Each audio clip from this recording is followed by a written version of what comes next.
So I think what we're dealing with here is a much more complex ecosystem than we've had to deal with previously, because it's a life cycle of economic crime. So if we use scams as an example, it'll often start with a consumer or a business.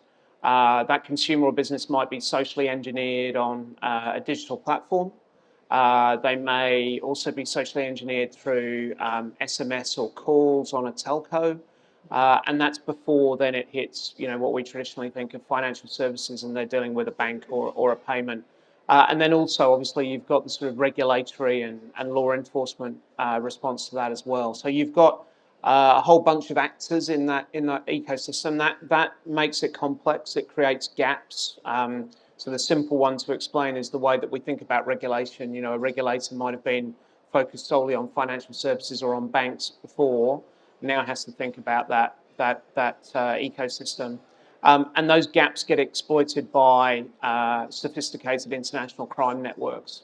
And I deliberately use the word network because those international crime networks are networked. They don't suffer from the same problem of gaps. And that's true even of, we tend to think of cybercrime and fraud and scams as separate things, whereas to them, a cyber attack is a way of capturing data that they can then use fraudulently, or they can use to do that social engineering in a scam.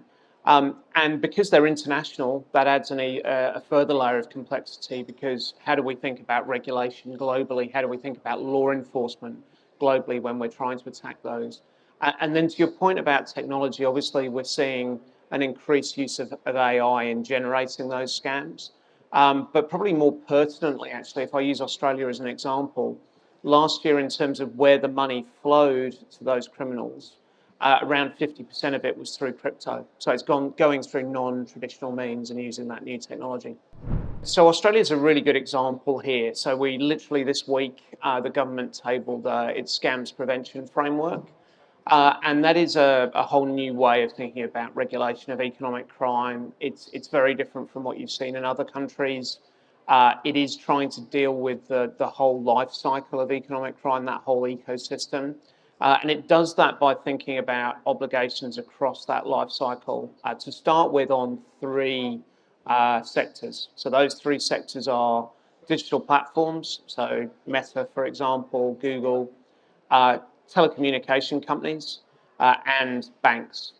And so each of those sectors would have obligations that are specified in a specific industry code under that scams prevention framework, and they'd also have higher level obligations that are consistent across the three sectors.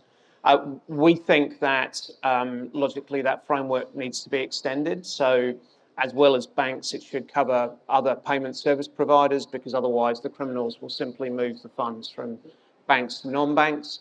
We also think it could usefully cover internet service providers, so it's covering the vector of email as well as SMS and call. But actually, it's a really good starting point, because what it's trying to do is incentivize all of the actors in the scams life cycle so they do the right thing.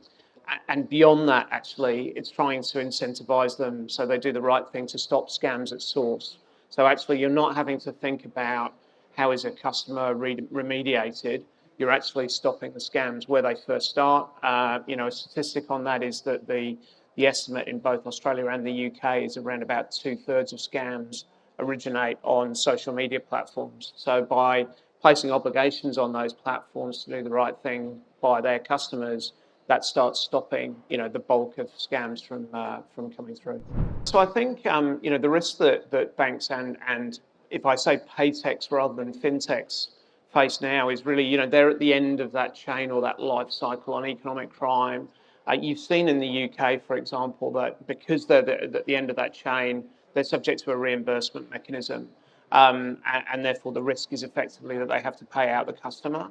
That risk remains irrespective of the framework that you apply, but at least in the Australian case, where we're taking that framework and trying to place obligations on all of the actors, that risk should logically be diminished, because you're getting less scams that come through and end up in a payment.